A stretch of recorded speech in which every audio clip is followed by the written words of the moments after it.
Anyway, well, welcome to Great Decisions. If this is your first time here, my name is Rick Kilroy. I'm in the politics department, and we're excited to have a talk on artificial intelligence and data today. Just a couple admin things before we get started, and Leo will introduce the guest speaker. If it is your first time with us, we just asked you to do a survey at the end of the program. If this is the only one you're attending, we have hard copy surveys in the back, if you can just fill that out. Those are provided to the State Department as citizen input on issues related to foreign policy. You can actually do it online as well. The link is there on the handout. But if you just go to the Foreign Policy Association Great Decisions website, they'll have the link there for you to fill out that program as well. The way that we do Q&A here is at the break. There'll be about a 15-minute break. We ask you to write your questions out. There's cards on the back table. I will go through those cards, try to consolidate if I can, try to get as many questions asked in the time that we have, and then we'll reconvene for that session. So it'll be a moderated Q&A. I'll ask the questions to the speaker.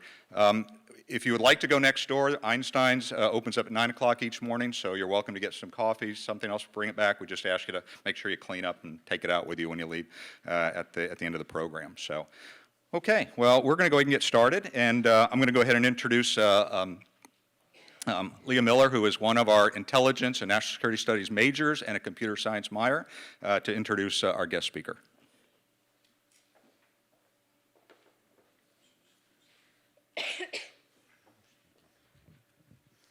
Okay, can you hear me? Okay.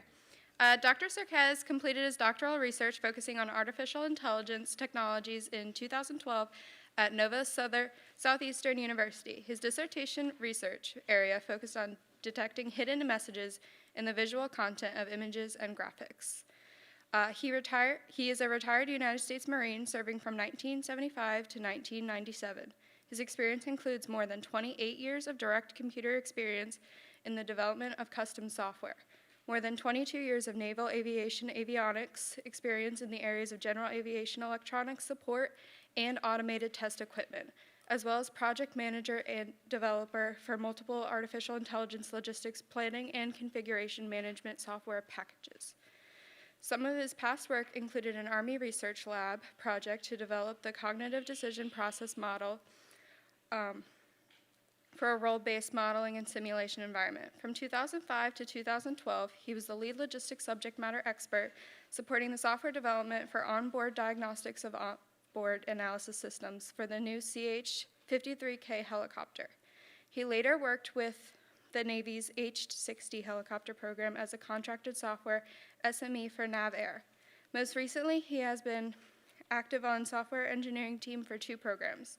In one case, he has led the logistics team in developing a plan for software development and software licensing of a wide variety of aircraft-related software products. The other project, Classified, involving developing an entire system including the web front end and database back end, which allows analysis of sensitive data. Concurrently, over the last 3 years, he has been adjunct professor of computer science for Florida Institute of Technology. In addition to his PhD, he has a Bachelor of Science in Electronics Management from Southern Illinois University and Master of Science in Computer Information Systems from Florida Institute of Technology, with a concentration in artificial intelligence. Please join me in welcoming Dr. Sarkez.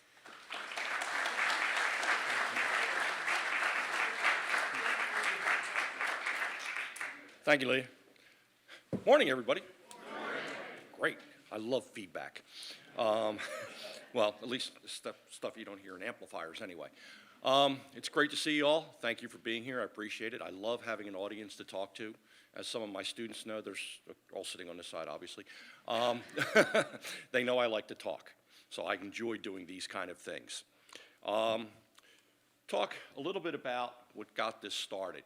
And this was the, you got to switch the PowerPoint. Just got to switch them out.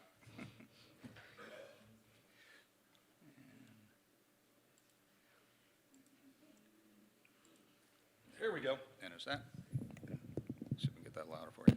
Okay. Yeah, so you can get closer to the mic. Okay. All right. We're going to talk about what prompted this presentation. Most of you all know it's been this Great Decisions 2020. Okay? And the particular topic all the way down at the bottom, you can kind of barely make it out, is AI and data. All right? And this was written by a Professor Aronson up at George Washington University, and it focuses on policy, not necessarily on artificial intelligence and data, but the policy of how to manage it, okay? I'm not saying I agree 100% with her policy statements, okay, and what she wants to do about policy. Personal opinion, some of it's pie in the sky. I don't argue with it. From a political or a policy standpoint, she has some really good points. From a practitioner standpoint, I kind of disagree with some of it, but we'll get through this here in a minute, okay? Again, me, you can read that faster than I can talk it.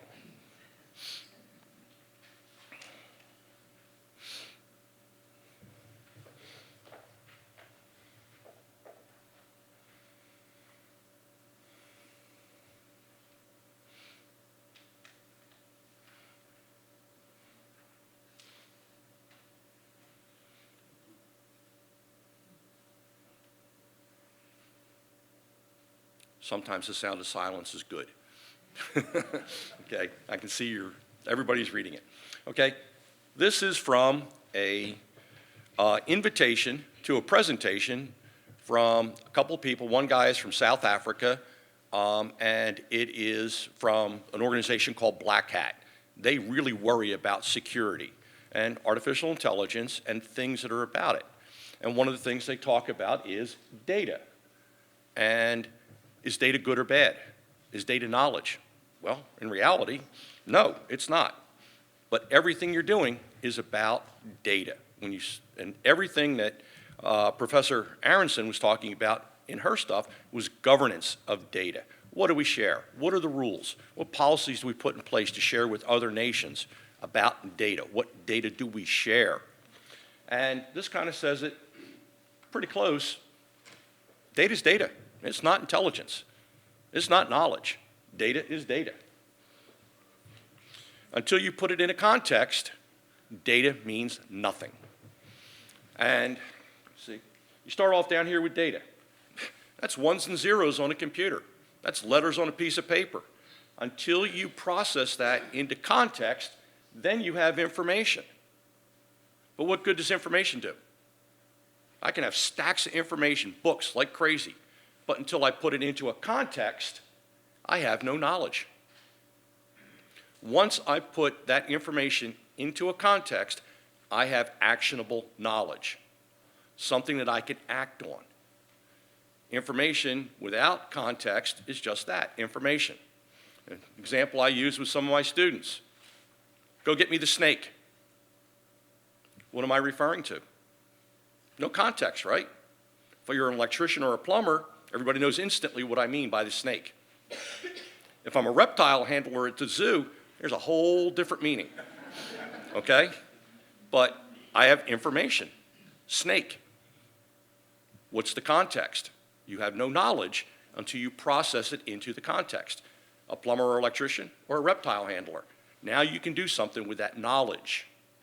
That's the difference. All because you have data, all because you have information, doesn't mean you have anything that's actionable. Now, the data, information, and knowledge, it's a cycle. It just keeps going around.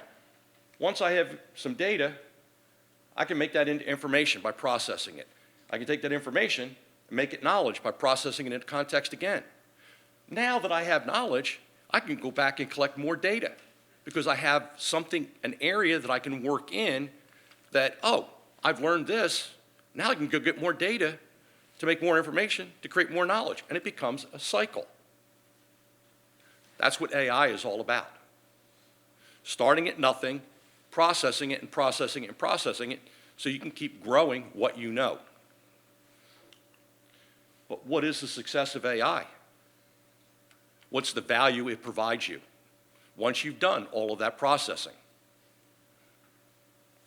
And a big problem with a lot of people who talk about AI who are not practitioners is misunderstanding what AI is.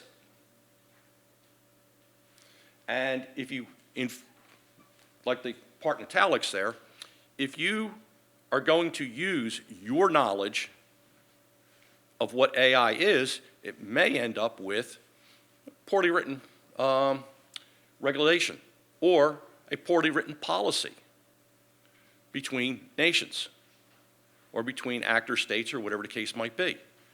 If you're not understanding what it is you're dealing with, what data do you have, what information do you have that gives you knowledge to allow you to write a policy. Now, why do we use AI? There's 3 good reasons right there.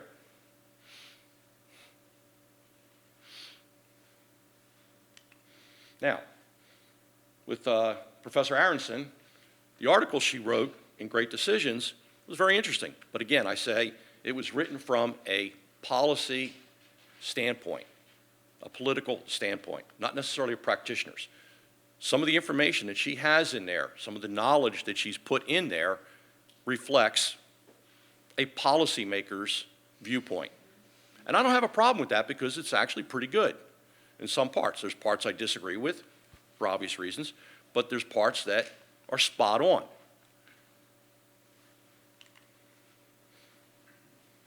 This is basically her overriding statement of everything that's going on.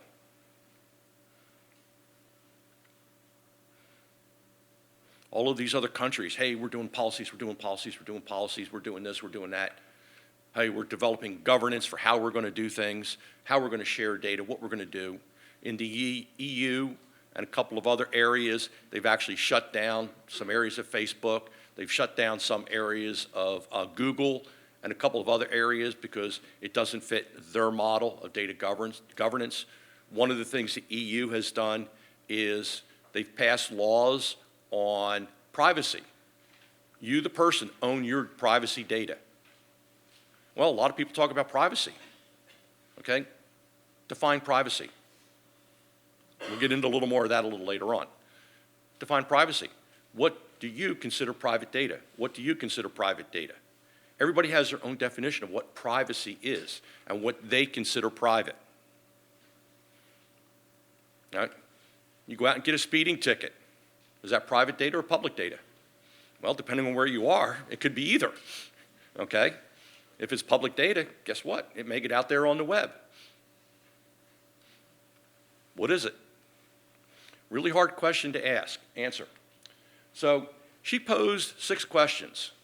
We're not going to answer these right now. While we go through the rest of this presentation, what I would like you to do is keep these questions in the back of your mind.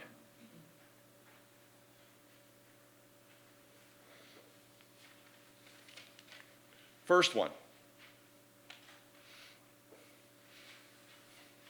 World War I, the U.S. was an isolationist country prior to World War I, before we got pulled in. We were strictly U.S. only. Everything was focused about the U.S. Well, we got pulled into World War I, and all of a sudden we started becoming a little more global. And now we are a global leader throughout the world in a number of areas. We're no longer isolationist, although there's some people think we're going back to that. Yes or no? Not going to get into the politics of that. Question number 2.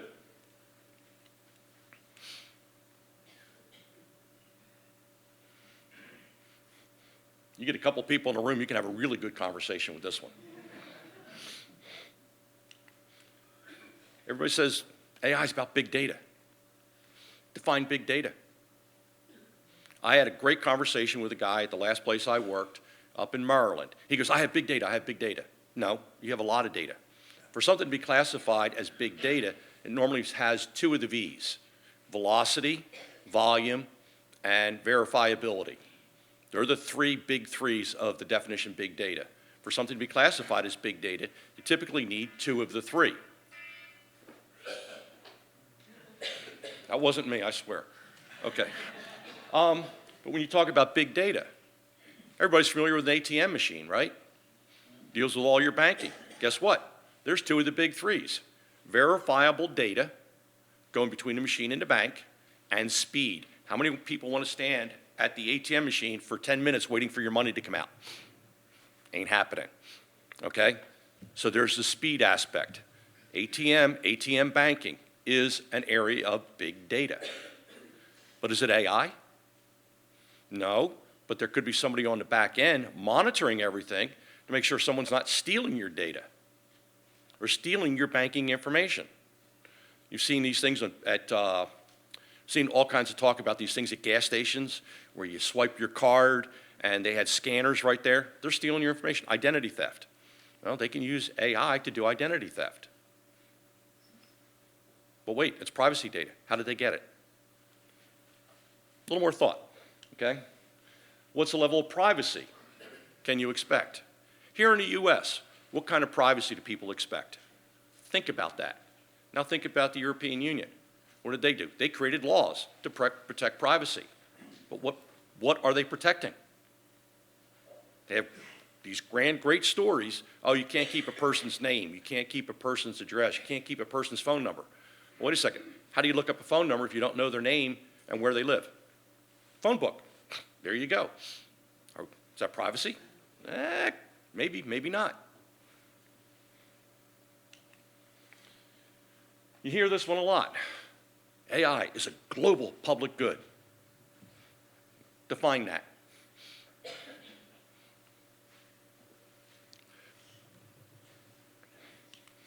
Question number 6.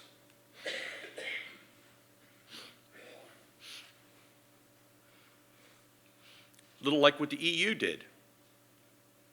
They instituted a few laws to lock down personal information.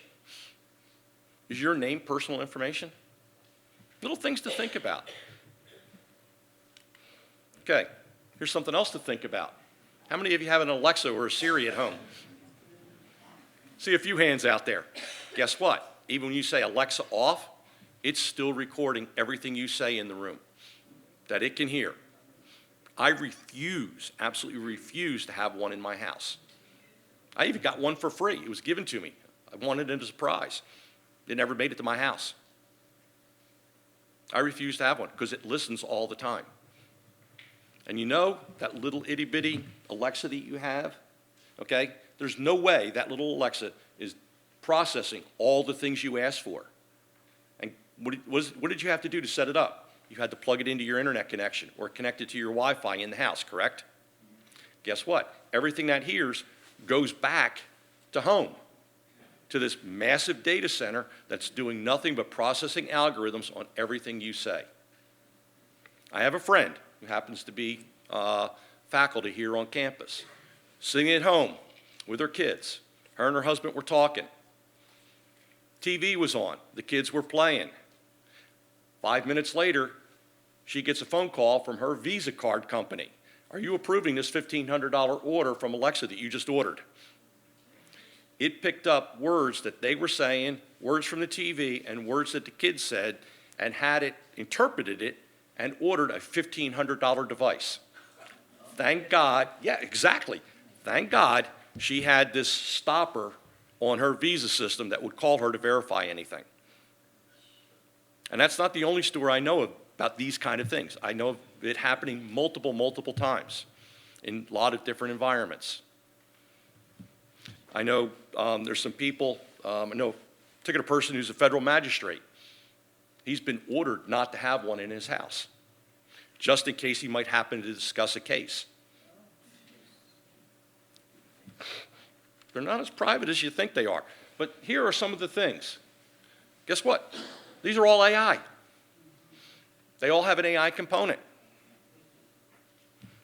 Is AI bad? No. How are you using it? That's where it gets into play. Okay.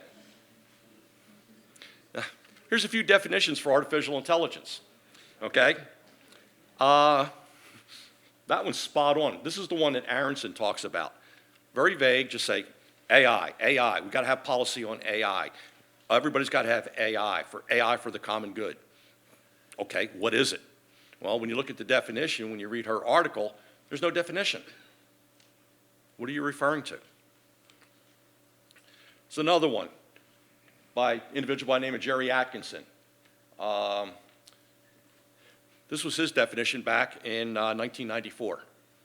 He was actually one of my first artificial intelligence professors. He was involved in the SALT II treaty talks. I mean, he's one of those scary smart guys. Nuclear physicist, involved in the SALT II treaty talks and a number of other things. But he was also an AI. He wrote some AI for some things. Never mind, I won't discuss them. but can't discuss them. But it was pretty interesting, but that was his viewpoint. Come on. There we go. Here's another one. This one, this definition is from this particular article, A Candle in the Dark, that deals with U.S. artificial intelligence and policies, or not necessarily policies, but infrastructure of how we can use AI within the country, where we can use it, what some of the problems we may have, what are some of the problems we have to deal with from external organizations, countries, and nation states.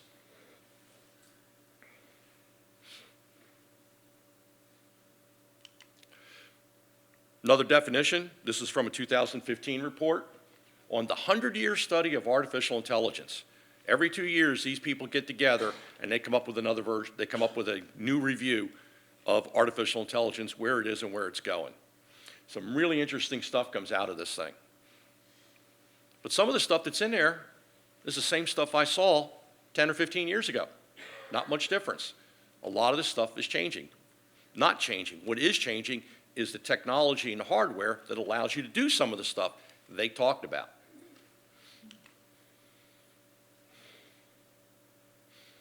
Here's one that Stanford did for artificial intelligence in the year 2030.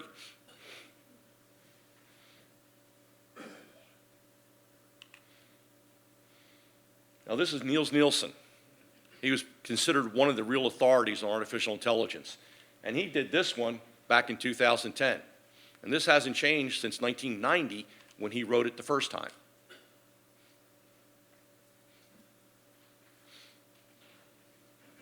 So, anybody in here have a definition of artificial intelligence? Because every one of you are probably right. There is no hard-to-find definition for AI. There was I think a Supreme Court judge one time when they were doing the discussion of pornography. I don't know, I can't describe it, but I know what it is when I see it. Same thing with AI. You can't define it, but you know what it is when you see it.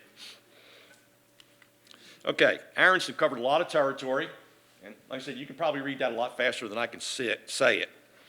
But her policies, like I said, from a policy standpoint, I get it. Not a problem. From a practitioner standpoint, I have some issues. I don't think some of these are achievable.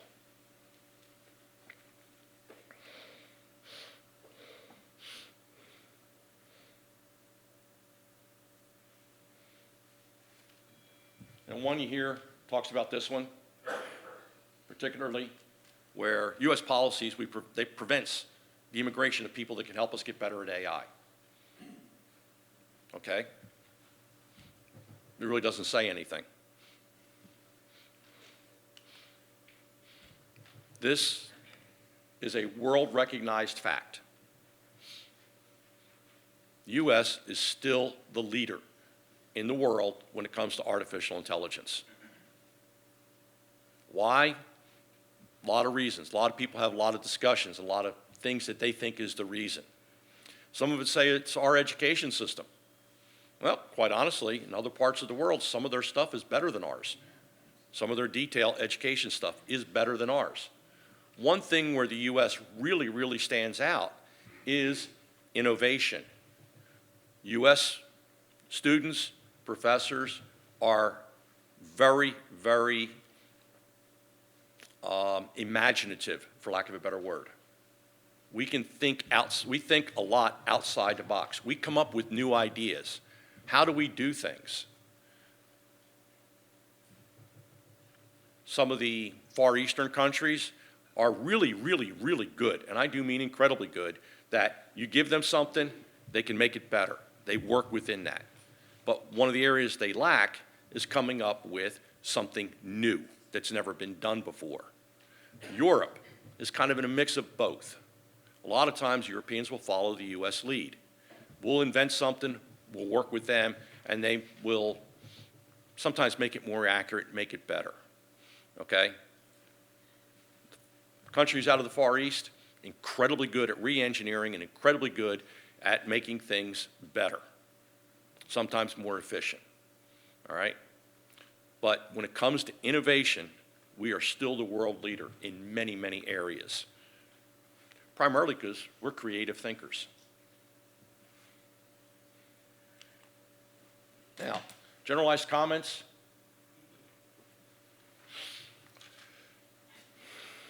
And I've said this a few times,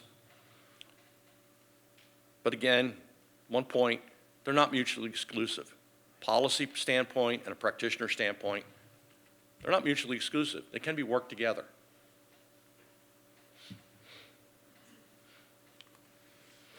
But this one really kind of nails it. Poorly informed regulation. It affects not just policy, it applies equally to policy, but also to how are you going to enforce. If you have a signature on a policy statement among, say, 10 countries, but 2 countries don't want to abide by what's in it, is it really an effective policy? Probably not. So how do you enforce a policy? An area of discussion. You actually hear about it a lot in the press right now. Okay? From a Carnegie Mellon University AI safety brief. These recommendations were made for how to do policy, how to create safe AI. And this was done, I believe, in, I want to say 1998, if I remember correctly. So these topics have been around a while. They're not new.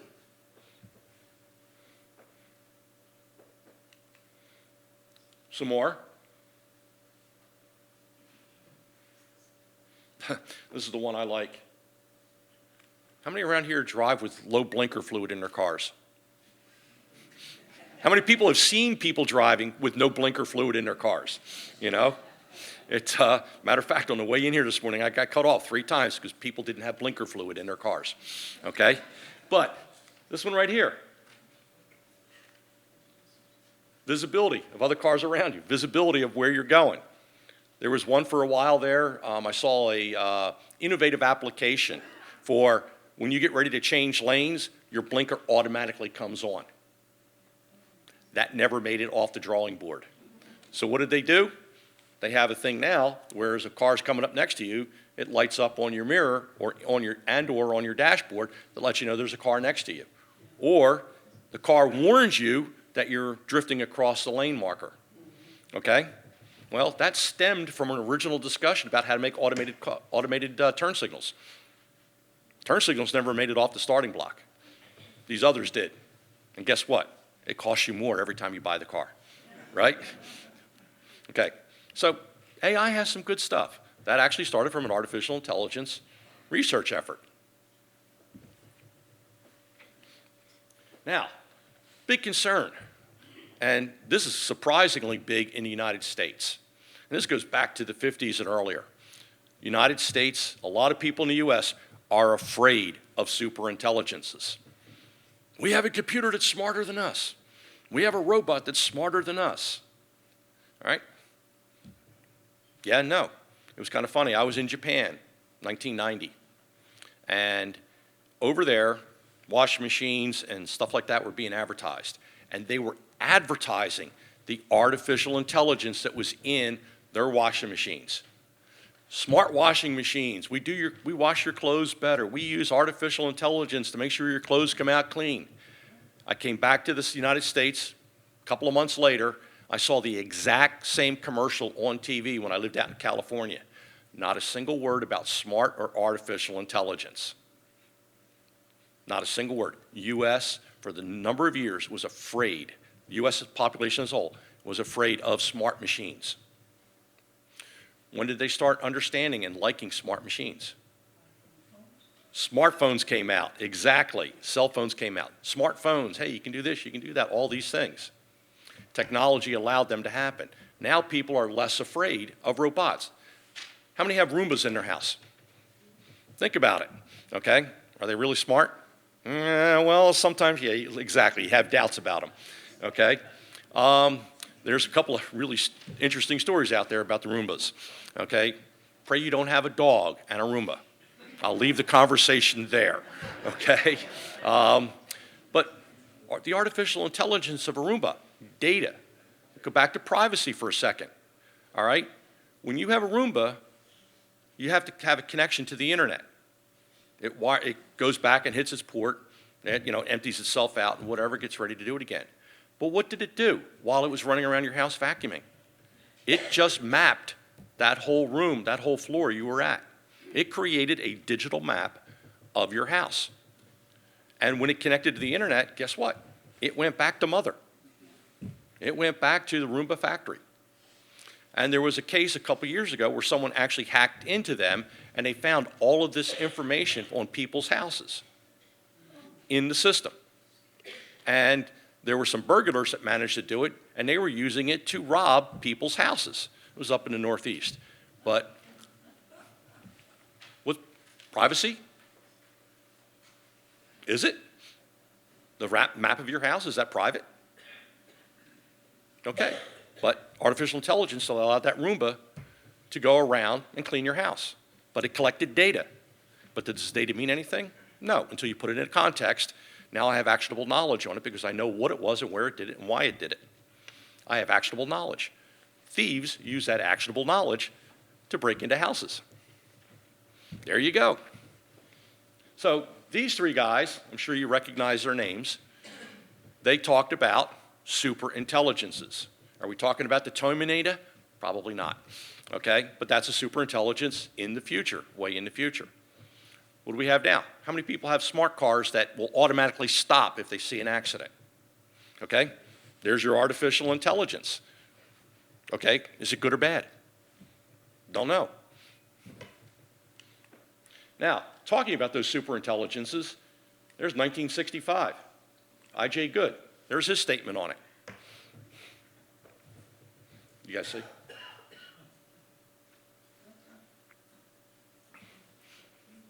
Get a little nervous sometimes, don't we? Going all the way back to the 60s. All right? Alan Turing, 1951. Everybody pretty much knows who Alan Turing was. He was the code breaker at Benchley during World War II and broke the Enigma code. Okay? But this is what he said way back then.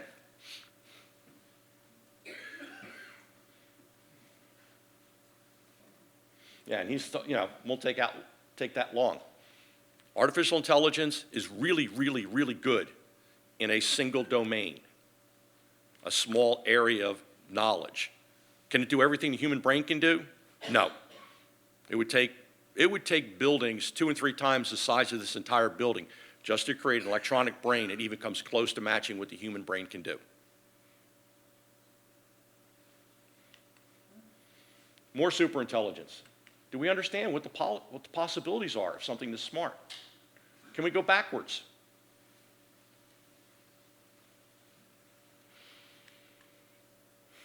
Come on. I love this one. And everybody's sitting there going, wow, what are we looking at? Okay? Anybody read Hitchhiker's Guide to the Galaxy? A couple people, you guys got it right away when you saw the 42, right? What is the answer to the ultimate question? Life, the universe, and everything. 42. Okay? The whole story about the Hitchhiker's Guide to the Galaxy, and it's a spoof, but it's a 4-book trilogy. You got it, good. It's amazing how many people don't get that one. But the whole thing through the entire series was the white mice from another dimension created a supercomputer to solve the ultimate question. And just before the question was solved, and Earth was that supercomputer, just before it was questioned, the Earth was bulldozed because it was making way for an intergalactic highway. So they had to start over, okay? But they had computers that created computers that created computers, and then finally ended up creating the Earth as its supercomputer. Okay, it never solved the answer, but everybody knows it's 42. Okay, so what are the unintended consequences of artificial intelligence? Begs a lot of conversation, begs a lot of discussion. Okay, if AI, is it only used for the public good?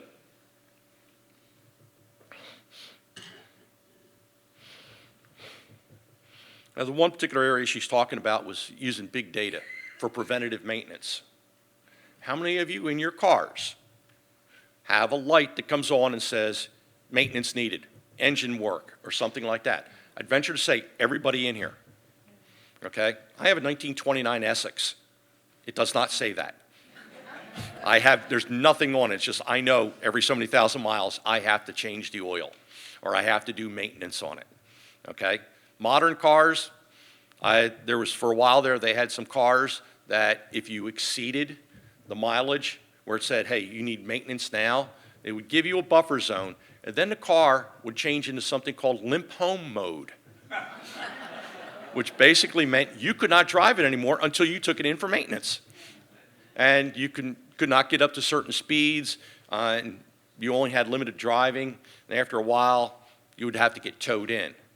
It didn't go over well. So they discontinued that. There's an unintended consequence. This is what we're going to do. Here's something that's going to benefit you in the long run, but guess there was an unintended consequence if you ignored the light, the warning light.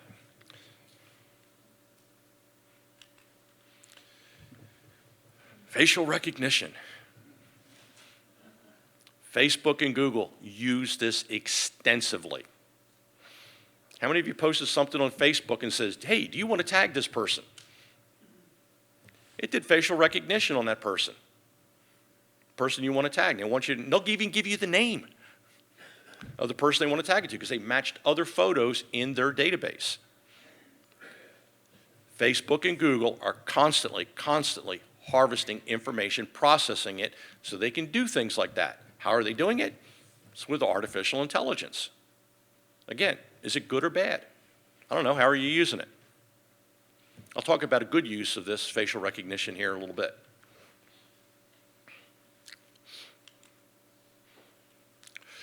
Public good.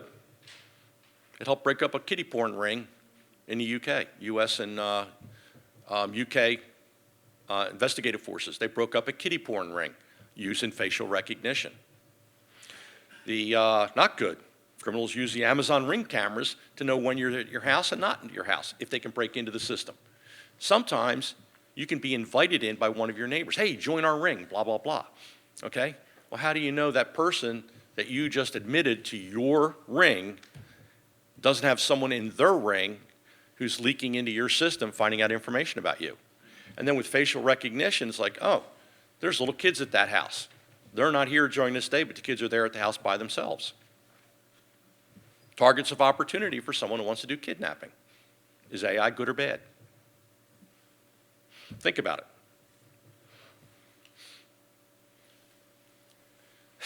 Going back to that, Australia was actually talking about doing this. A lot of public outcry about it, not sure why in some cases, but basically what it was designed to do was to prevent kids from looking at porn. Okay, but who's monitoring that? Okay, is there someone out there saying, oh, well, I have all these kids online at this time trying to break in? They must be not supervised or monitored. Let's go find out where they are. I can find their names. I can take their picture. I can put it into Facebook, into a private area. Facebook will match a picture and give me a name for that person. And I can figure out where they live because I can figure out who their parents are. And if their addresses are in Facebook, I know right where they're at. And if I need to, bingo, there's a kidnapping. Is that good? Is AI good or bad? Neither. How is it used? AI is a tool.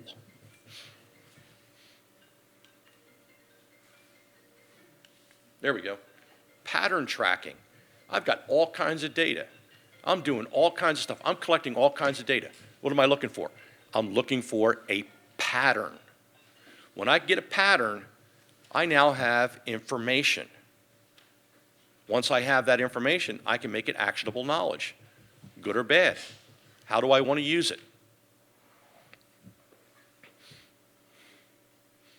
How many have smart thermostats in their house?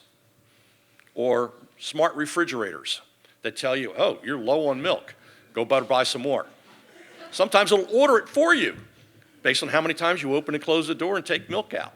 Okay, you can build shopping lists in some of those smart refrigerators. Trust me, I do not have one in my house, and I will not, okay? I'm a little paranoid sometimes, okay? Mainly because I'm familiar with the technologies. But how do you write a policy on something like that? Is it good or bad? How many have an Alexa hooked up to the heating in their house to turn the air conditioner on? Alexa, crank it up 2 degrees. Turn it down 2 or 3 degrees. You see this on TV all the time being advertised. Use your Alexa to do this in your house. That is Internet of Things. All of those things that are smart things in your house that make things convenient. Guess what? There's an AI background, there's an AI component of how they work. Sometimes it's something really small, sometimes it's massive like Google. Now, it's an interesting story. Back in pretty much the late 80s through the 90s and into the early 00s, a lot of the motherboards for computers were coming from China. The chips were coming from China. And what did they do? They put, quote unquote, secret chips on their motherboards. Every time you did something on your computer, all the stuff you were doing, everything was being what they call a phone home, was all going back to China. Everything you did on your computer was being sent back and echoed back to China, where people sat there and worked on the data that was coming in, looking for patterns, using artificial intelligence, looking for patterns, and then working on a way to use what it found. In the early 90s, no, take it back, early 00s, when I started my PhD, quote, I was just a doctoral candidate. I was a doctoral student. I wasn't even a doctor yet, okay? I started getting emails from China with PDFs, the Adobe files. I started getting those. I was getting like 2 or 3 a week, and it was all, hey, Dr. Cherkis, I am so-and-so. I'm looking for research in the United States, and I want to be on your research team. What research? I wasn't doing any research. They put together data that said, okay, I am a doctoral student, I worked for a defense contractor, and this was all public domain information, that I worked for a defense contractor, and I was working on the new 53K helicopter. Brand new, okay? And I was a government contractor. Well, there's something in the intelligence world that we talked about the other day. It's called data aggregation. I collect data from here, from here, from here, and from here. It's all public domain information. Using artificial intelligence and some of the pattern recognition things and finding linkages, I can link all that stuff together. Okay, here's a retired Marine working for the government as a contractor on a brand new helicopter. Okay, and he's a doctor. No, I'm not a doctor yet, okay, at the time. But I was getting resumes. Here's a PDF with my resume and my cover letter. I want to come work for you. Well, being a paranoid individual that I am, I did not open any of those resumes. However, I saved them off to a separate computer, and I went in and looked at them. Every single one of those PDFs I received had malware inside that would allow my corporate computers where I worked to phone home every bit of information that was on my computer and everything that I did. Our company finally put up firewalls that blocked that stuff from happening, but for about a year before they could get an accurate way of blocking this stuff, for about a year, I was receiving these kind of emails. I actually got one about a year and a half ago, too. Cleaned it up a lot better. It was a little more, you could actually read the English. It was more English language, but it smacked big time of a phishing attack. It was a targeted attack at me to try and get me to open up that resume. Didn't happen.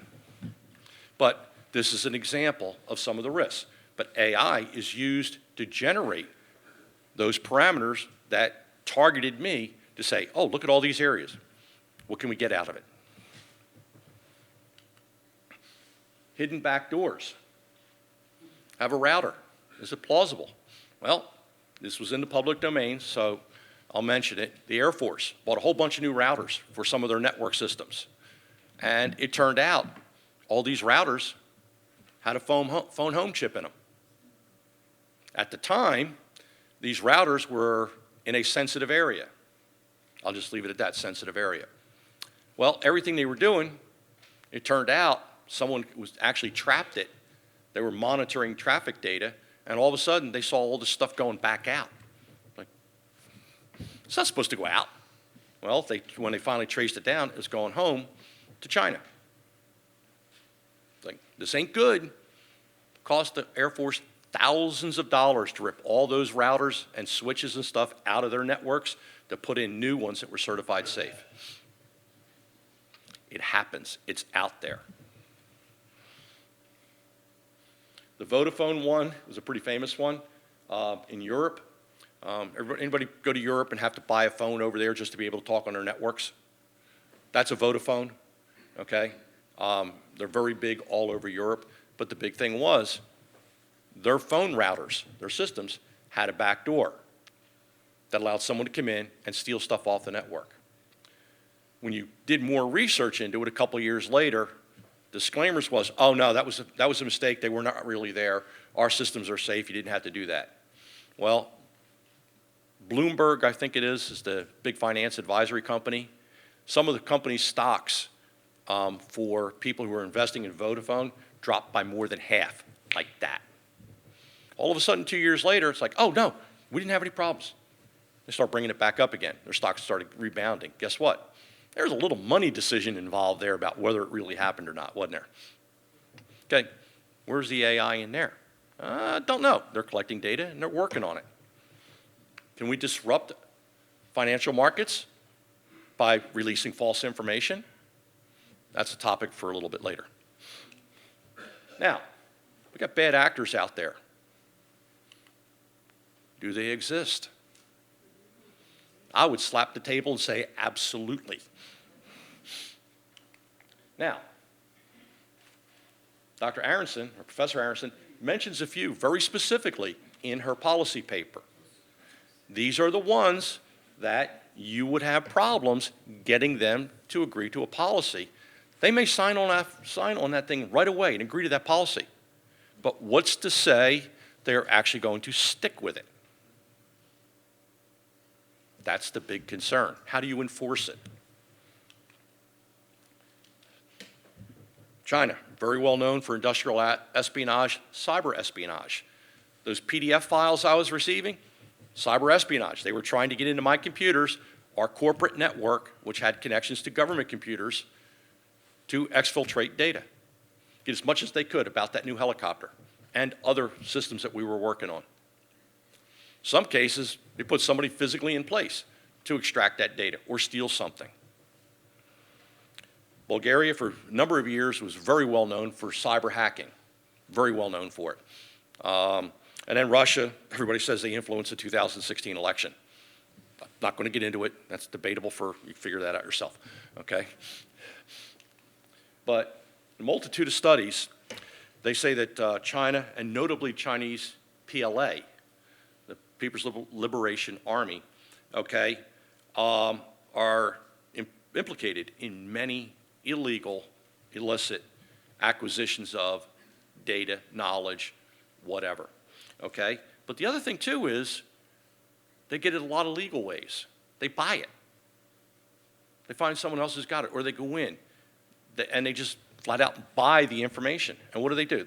I got illegal information. I got something here. I got something here, here, and here. Guess what? I'll put them all together using AI technologies and stuff like that to search for patterns. And now I have something that would otherwise be classified. Data aggregation.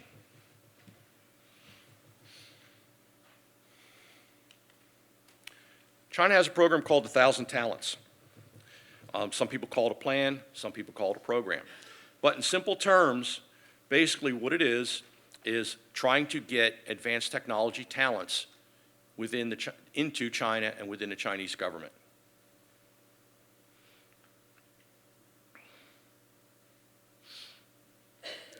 One of the things they do is they pick some of their best and brightest students. They send them to the US to go to colleges. Sometimes they send them to Europe to go to colleges. They try to stay in the US or in that country as long as they can to extract as much information as they can. All right? And I don't have a problem with those individual students. I have a problem with the government, with their government sending these people over here to do this stuff. That's kind of where my area of issue is. The individual students, they're here. They want to learn. Some of them end up staying here in the States. They get long-term visas. Some become citizens. They stay here. But one of the things the Chinese have realized is if they want to become a world power, they need to get that talent back home.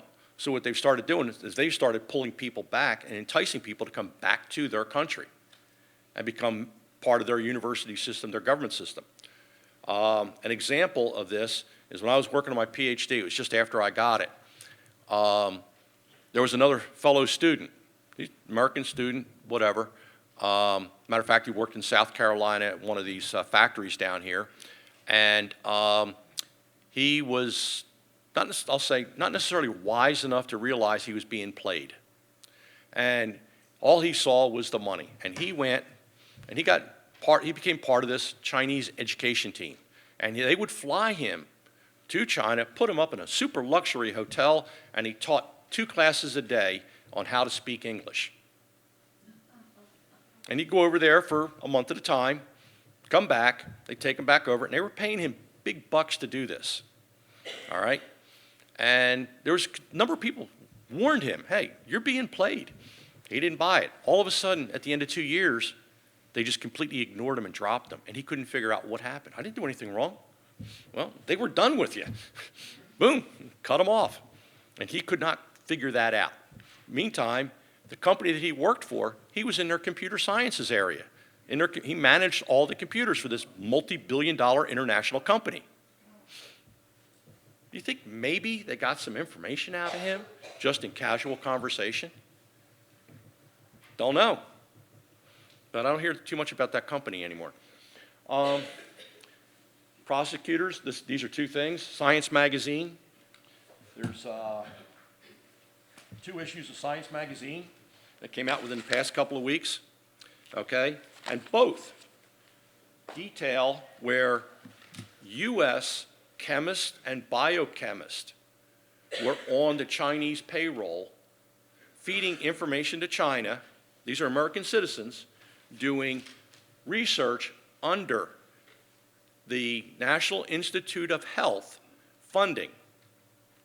But yet they were standing up at the same time a similar lab, an echo lab or mirror lab in China. So everything that was being done here was being replicated over there. One person was actually caught trying to take a sample of some of the stuff to China. He got caught at the airport. What's going on? Is that a definition of a bad actor? Could be. But the focus of their government was try to get information and talent into their country. Black chambers. Anybody know what a black chamber is? Okay. A black chamber, there were secret chambers in the capitals of almost every single European building during the Renaissance. And what they did is they tried to break codes that belonged to another country so they could steal information. And at the same time, their code breakers and their cipher experts were coding secret information for their country to keep anybody else from stealing it. So what were they doing? I'm protecting my information, but I'm still trying to steal yours. They were all doing it. The U.S., back in the 17 and 1800s, we had a black chamber. It was the predecessor of the NSA, doing the same thing, trying to find out as much information from somewhere else as they could in order to, and at the same time, protect our stuff while trying to steal others' information. That's the general definition of a black chamber. But they were all over Europe. And one of the most famous was the Vatican. You get something into the Vatican, you ain't getting it back out. Just count on it. But they had some of the best cryptographers or cryptologists you could ever imagine. If they didn't want something known, you weren't going to know it. Now, as I said, all the activities of the bad actors are very reminiscent of what went on back in the day with the black chambers. Protect what you know and steal as much as you can. All right? Now, is it all doom and gloom? Is AI all doom and gloom? No. some real-world responses here, some real-world solutions. Shortcuts. AI allowed people to do simulations, things that would take weeks to solve, to figure something out. AI was figuring it out in days, hours, and sometimes minutes. How do you figure out the particular chemical property that you need to implement something? Well, there's so many different chemicals that are involved in that formulation. You have to run it, you have to put those chemicals together, then you have to run it, you have to build it, experiment with it, and then analyze the results. With AI, you can eliminate a lot of those things and run those simulations. This and this will never work. You can't get them to bond. You can't do this. You can't do that. All right? You get right down to the bottom, and you have it. AI is really, really good at this. Okay? Some of the simulations AI is used for. Airplanes. You go out there and you're flying an airplane, and you really want to test the performance limits of that airline or that aircraft in the air? Nah, let me run a simulation, see what happens. Okay? Well, we don't want to do that because it's probably going to cause an accident. All right? Simulations can save people's lives. Human trafficking, huge in the press right now, all over the place. You go onto Facebook, you see people missing all the time, especially kids disappearing from certain areas of the country on a fairly regular basis. AI can help figure out where they're going. One of the ways it can do it is tracks money. One of the ways they try to hide human trafficking is transfer money across a lot of different banks. Well, AI can track that down in a very short period of time compared to a human taking hours and days to try and follow the money. AI can do it significantly faster. This particular program they talk about down here, Hotels 50,000, okay, that actually started out of a project back in 2006. It was a university project by a student, I believe, in the University of St. Louis, out in St. Louis, Missouri, and it was started to help an organization called Bureau of Missing and Exploited Children. And one of the things that they did is a lot of times what would happen is they would kidnap a child, take them to a hotel room somewhere, and then they would advertise them on the dark web, if you want to call it that, to sell that child off, either as a sex slave or whatever the case might be. And there were a couple of cases where a very nascent AI capability actually saved a couple of those kids. There was actually a public crowdsourcing, for lack of a better word, movement for about the last 8 to 10 years where anytime you went to a hotel, a cruise ship, anywhere, they wanted you to take a couple good pictures of your room and email it to them so they could continually build up this library. And what it was doing room matches, pattern matches of the rooms, whether the child was in it. So you were doing facial recognition of the child, but you were also doing recognition of the room. They were able to narrow it down to a specific hotel. In one case, they narrowed it down to the specific room because the window was open in the background and they could see right out the window what was out there. They did a few calculations, said, it's room whatever on this floor in this town. Bingo. They busted the person a couple hours later. There's the benefits of AI. It works. Okay? There was a case down in Florida where they had a person where police had just been to a crime scene, and they took photos of the room. And the one standout in the room, there was an iron radiator against the wall below a window, and the window was open. Cops didn't think anything of it. It was a domestic incident, and they took the pictures. Well, about a month later, all of a sudden, there was a missing child report. And then on the dark web, they found a picture of this child chained, handcuffed and chained to this iron radiator, depending on what part of the country you're from. Okay, and the cop happened to be looking through these pictures. He goes, wait a minute, I recognize that room. And that started, and they were able to save the child, but that concept of him seeing that picture and recognizing that room was the impetus for the initial project that resulted in this Hotel 50,000. The AI was there. The capability was built off of human intelligence, and it mimicked it. And this is one of the areas that they talk about for solving things. Problem is, it is a cat and mouse game. Every time we get something better, the law enforcement agencies get something better, okay, the traffickers figure out how to get around it. It's a battle back and forth.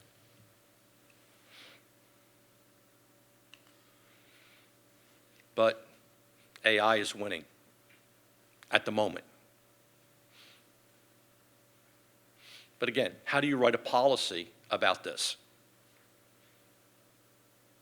How do you write about a policy that prevents a human trafficker from using this capability where only the good guys, for lack of a better word, can use the AI to track them down?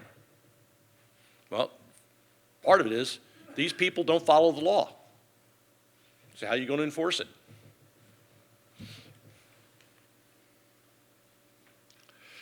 Some of the technology trends that are out there, the biggest thing is raising awareness.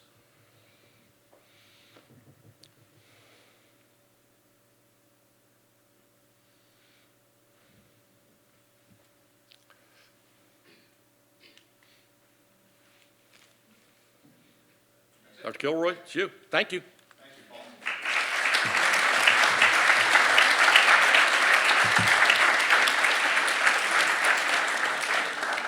Did I go too long? Okay, again, what I'll try to do is try to combine some that are very similar so we can try to get as many questions asked in the time that we have remaining. The first one is a definitional question. Can AI be simply defined as self-learning machines? Simply, no. It's nice, keep it short, you know. In reality, AI is more than self-learning machines. Self-learning machines is only one small slice of the AI world. Does that kind of answer the question? You have expert systems where you have programmed knowledge that's in there. It doesn't learn because the knowledge has already been embedded. You have other things where it learns. It continually learns. You have others where it only senses and reacts to what it finds around it, okay? But it doesn't actually learn anything. Does that pretty much get it? Okay. Got a couple on China. One of them is, better? what do you think about our outlawing of Huawei while the UK embraces it? Outlawing of what? Huawei, the 5G company? Oh, I actually never heard of that one. I Oh. never heard of that company. No? Huawei? No. Okay. Okay. Okay. A little better with the microphone? Mm-hmm. No, still not better? You can actually take it off. See, take it off. Will it That come makes off a lot of there? noise. No. Okay. Is that better? Oh, yeah, everybody liked that one. Okay. Let's do another China question then. Can you be so certain China is behind the U.S. in terms of artificial intelligence? Yes. Simple question. There's simple answer. The reason that I have that belief, some of which I will not talk about in this room, some of what from previous jobs and stuff like that, but also if China was ahead of the United States in these areas, why would they continue sending their students to our schools? Think about that. Why would they constantly be pulling things from us to those other, back to research areas within China? There is also a report that was released December 11th of 2019 that is the Senate Standing Investigating Committee on Information Systems. And almost the entire document talks about the problems we have with China. And I'll leave it at that. I could go on for hours, but I'll stop there. Okay. Got a couple questions relating to smart devices like Alexa. Is there any way to stop it from sending back home just by unplugging it? Yes, you can unplug it. That's the only way you're going to stop it from sending stuff back home. And like we had a little conversation here earlier, one individual, every time he goes to his sister's house, he unplugs it and puts it in another room so it can't listen. Me, with my cell phone, my wife's cell phone, we will not carry on conversations in the same room that our cell phone is in. We'll just put it in another room. Where I like to do is I put mine underneath the TV, and then we'll have a conversation while the TV's playing. The TV, because the cell phone is so close to the speaker of the TV, it's not hearing us. There's little ways to do it, but like with an Alexa, though, the safest thing to do is unplug it if you don't want it listening. I have a brother-in-law that what he does, he will say, Alexa, play classical music, and he'll pick an artist. And it plays classical music. But then when it comes time to have a conversation about something, he'll go over, Alexa, off, and then he unplugs it. And then they have their conversation. Paranoid? Maybe.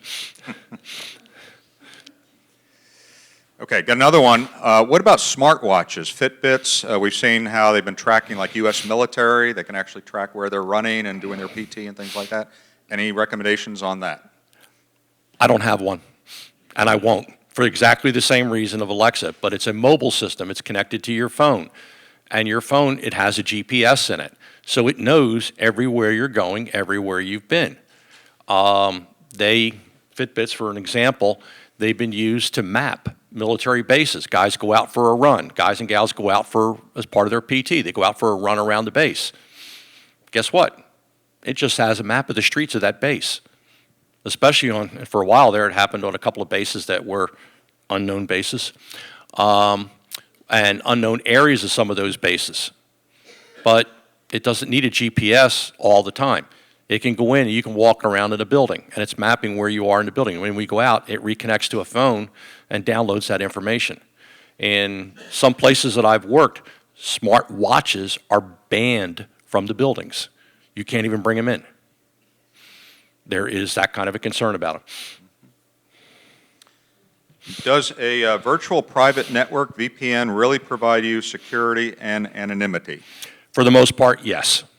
If you can hook up your computers and you hook them up to a VPN, that's a connection between you and the computer you're connecting to or the network that you're connecting to.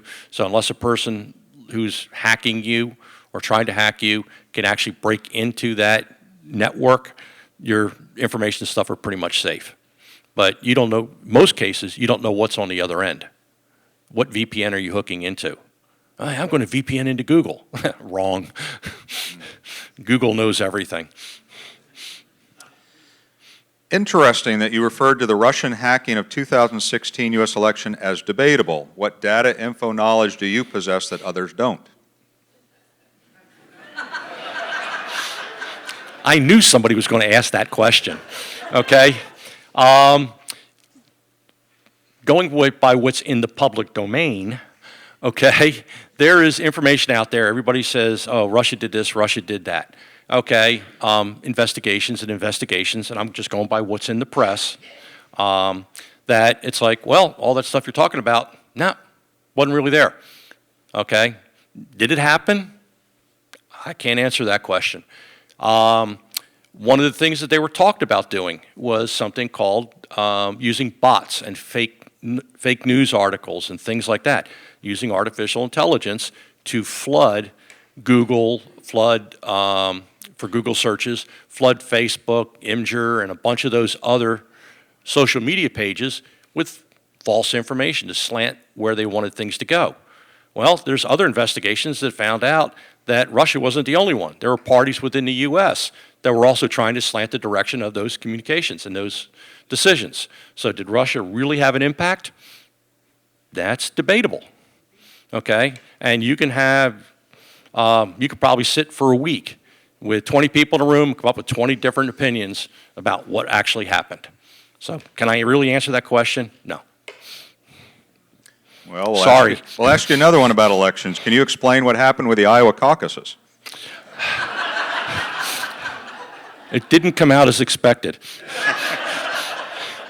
And I'll leave that one at that, too. Okay. What about, what is your take on Boeing's simulation and the problem with the 787 MAX?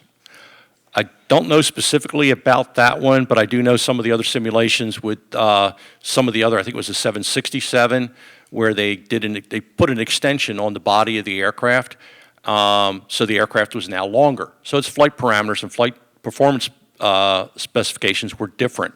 But what they used, this kind of goes back to another area of software testing, and what they did all the simulations. Hey, we're just going to drop this existing technology and save money into the aircraft. Shouldn't be any big deal. Well, what happened was they didn't update the software in this, what they call an angle of attack indicator. They didn't update the software on how it's supposed to proceed. The aircraft is now longer. So what it did, as it was doing its flying, it's reading the angle of attack of the aircraft, it's adjusting the horizontal stabilizer at the tail. Well, what would happen is it was designed to prevent the aircraft from stalling. So if the aircraft got to a certain angle of attack, it would automatically adjust the horizontal stabilizer to go in the other direction to keep the aircraft flying flat. Well, what happened was, in this particular scenario, the angle of attack indicator was for the regular length 767. I could swear it's a 767. And now that they got the longer one, the performance is different. So now if I go to the back and I'm doing an angle of attack and I'm measuring everything off of a shorter aircraft, it takes less to keep it flat. Well, what happens is with a longer aircraft, I make that same movement or that same motion, and guess what? The aircraft now dives to the ground. And that's what happened with a couple of the crashes on that aircraft. And they went through, they found, Boeing, with simulations after the first crash, actually found the problem immediately. And they sent a worldwide message out to everybody with their aircraft that have had this modification: update your software. Well, some places didn't update it fast enough, so there were a few more crashes. But Boeing had solved the problem using simulations very, very quickly once the first one happened. They should have found it beforehand. That's software testing. That's another class I teach. But but that's basically what happened. They didn't do their due diligence. They didn't do what they were supposed to. That answer the question? Okay. Is there any way to protect yourself from artificial intelligence today? Not really. You could go off the grid, go live up a mountain somewhere with no electricity and no cell phones. How many are willing to give up their cell phone? Yeah, no. Okay, I got one in the audience that's willing to give up a cell phone. In reality, artificial intelligence is ubiquitous and pervasive. It is everywhere. Anybody that's got a cell phone in here right now has AI in their pocket. That's how ubiquitous it is and pervasive it is. It's everywhere. The only thing you can do is like me. I will not have an Alexa in my house or anything like that, okay? I limit my exposure. Be paranoid. Enough said. Speaking of being paranoid, is there a way or any way to find out software to find out if my computer has a back door? The answer to that is yes, but it's not cheap. And you would more than likely have to hire one of those companies that knows how to do that kind of stuff, and they have the software that allows them to do it. I had a fellow student back in 2005 who actually worked for the NSA at the time. I'm sorry, no such agency. The three-letter agency not to be named. But anyway, the person was in the class and was talking about it, and the person actually wrote a software tool to shut down, for lack of a better word, holes in your defenses in your computer. And I'm sure anybody know what we refer to talking about ports when you connect to the internet. Okay, well, her software actually she wrote would go through and look at every single port on a machine and shut them down. So they couldn't use a backdoor port to send the stuff home. Connect your port to somewhere else, which is one of the ways it's done. Well, apparently her software was too good because it ended up frying 2 computers. She was told she's not allowed to do that experiment again. And it ended up being that in the class, the professor that we had at the time goes, wow, do you know what you just wrote? She's going, yeah, software that doesn't work. And he goes, no, it's a new weapon. Thank you. That's basically, and that was the end of that conversation very quickly. Okay, next. What kind of data can my electronic thermostat Nest collect that would infringe on our privacy? When are you home?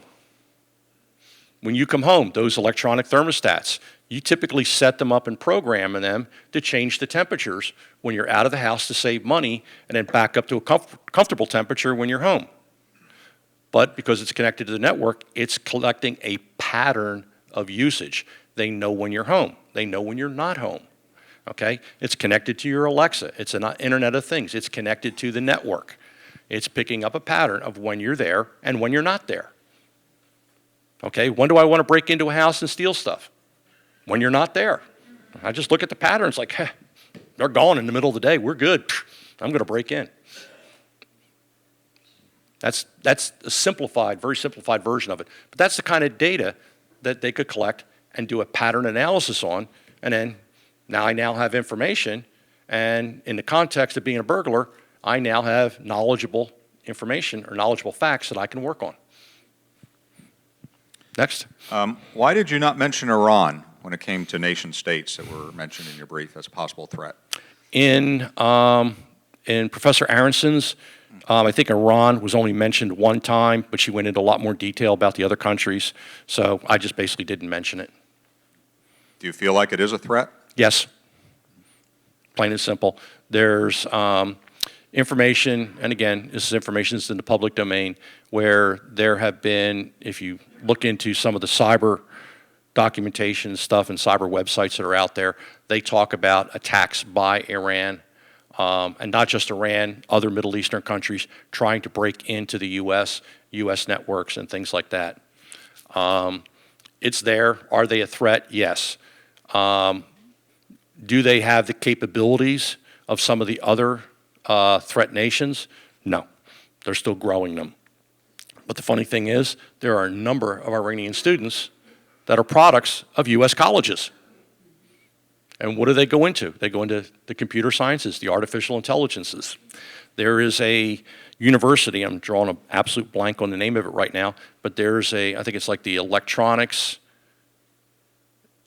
Institute of Iran or something like that. I don't remember the exact name. But the whole thing is focused on cyber defense, and cyber attack, both electronic with physical devices and software. The whole thing is focused on it. You look at the professors that were at that school that are teaching, what are they graduates of with their PhDs and stuff? U.S. schools. Okay.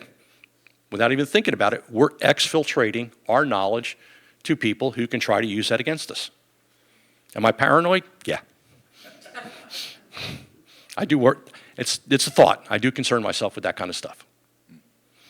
Are there any other countries that you would say are more advanced in AI that would be additional threats? Not really. The world of artificial intelligence right now, there are some countries that are really, really good at implementing things, but one thing the U.S., and as I mentioned, is really, really good at is innovative technologies, innovation in the world of artificial intelligence. The gap used to be incredibly huge. It's shrinking, mainly because we're educating the people that want to attack us. But at the same time, the knowledge that resides in the United States and the focus of it, we have there's 30 countries that are recognized, 30 countries that are companies worldwide that are recognized for artificial intelligence. And of those, I believe it's 14 are in the United States. So that leaves 6 or 16 of them distributed among all the other countries, okay? The U.S. is still a leader in this area. And because we are such a leader and we are innovative in so many ways, we can defend ourselves in most cases. Every once in a while, somebody will break in, but at the same time, we usually detect it really quickly and shut them down. Question, actually, I'm going to kind of reword this one, but when you did the Chinese motherboard and how they were imported into different computer products, are we safe by knowing something that's just made in the USA? No. No. Because, and why is that? Well, even though the motherboard is made in the US, where do the chips come from? Most of them, Taiwan, okay, China, Hong Kong, where they have big chip manufacturing companies. I think there's even some in Japan. But the ones where we have to worry about security, those are made in the US. But the problem is they're expensive. And when you're buying a computer, are you going to buy an expensive computer or are you going to buy one that's cheap? Think about it. Which ones are you buying? The majority of the ones with the expensive US chips are typically bought by the government because they need the security, they need the knowledge that they have a secure system. I don't put anything on my computers that I'm worried about getting out. I do have a computer that I have stuff on, but it is not connected to any network. It's a standalone computer. Nobody gets into my computers. Yeah, I'm paranoid. Okay. I have other computers that I freely connect to the internet. I connect out. As a matter of fact, if I need to move stuff between computers, I use something like this. I plug it into the USB port, copy what I want, and move it over, like I just did with this presentation. I copied it off my computer, put it on this so it could be presented. And I actually didn't even get copied to this computer. It's still on here. But no, buying made in the US is not a guarantee of security. You're better, but not guaranteed. Next. Okay, actually, this is our last one. How do I block pop-ups from Marketplace on my laptop? One more time, block. I caught 3/4 of that. There's a few giggling. How do I block pop-ups from Marketplace on my laptop? I'm still trying to figure that one out. Does anybody want to clarify, the one who wrote that question? No, I understand the question. How do you block Marketplace from your How do you block pop-ups? Pop-ups from Marketplace? On the laptop. I'm still trying to figure that one out myself. Yeah, my cell phone, I get them all the time. I get them on my computer. The best thing to do probably is get a pop-up blocker and put that on your computer. There are a couple of them. One that I use a lot is called Adaware. Okay, I think it's out of England, but it's you can use it in almost any Windows browser that you have if you have a Windows system. The other one is I think it's Internet Explorer. Turn on private viewing or private. Yeah, I think it's private viewing. Stops tracking. Sometimes stops pop-ups. There's Chrome has a kind of a built-in pop-up blocker.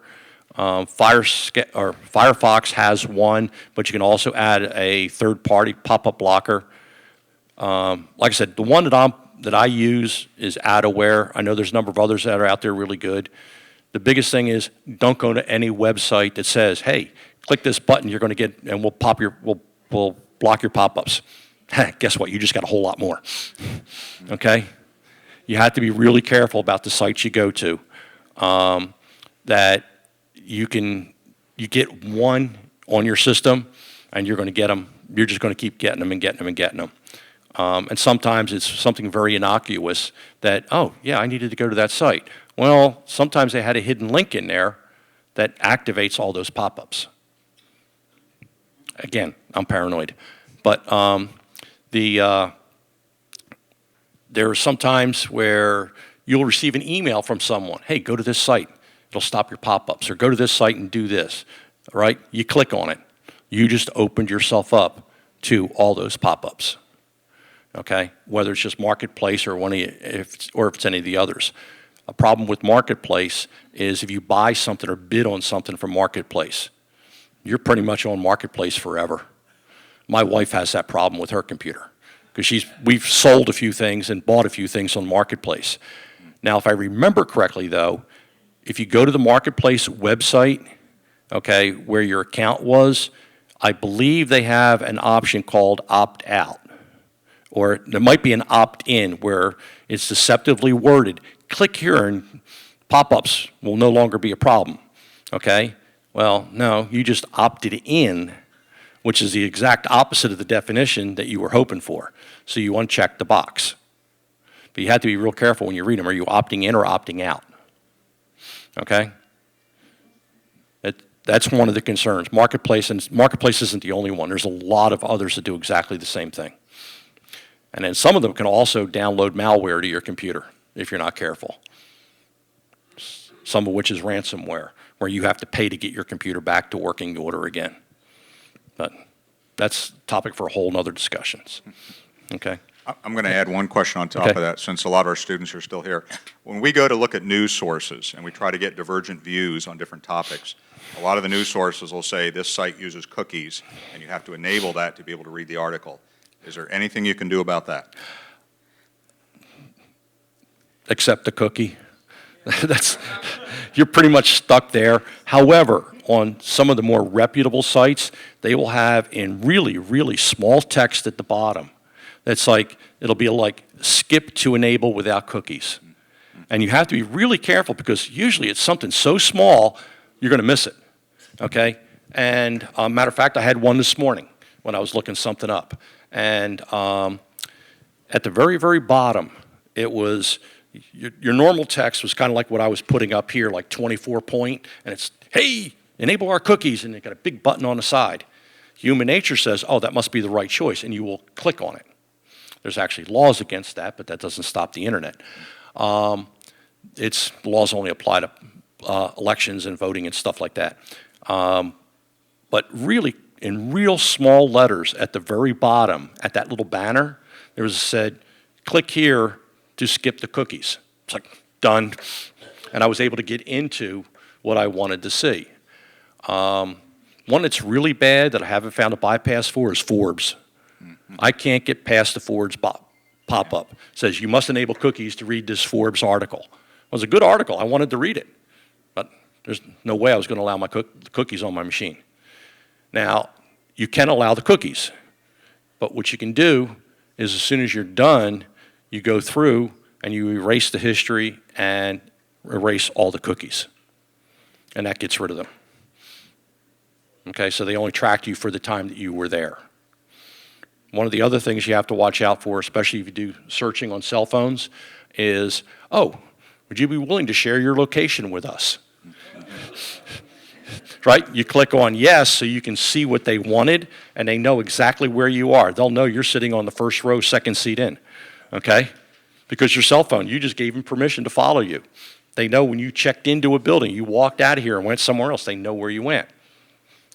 Turn location, permission to use locations off on your cell phones, and they can't follow you. I don't have locations on mine. The only time locations are on my cell phone is when I'm using the map to get from here to up to New Jersey. But I don't need it anymore because I did the trip once, and it's like, out to 95 North, I'm home. So things to watch out for. There's more out there than you may think. But did that answer your question? Probably more than you wanted. Probably more than we wanted. Yeah. Well, Dr. Serkes, thank you again for your time. We really appreciate it. Thank you.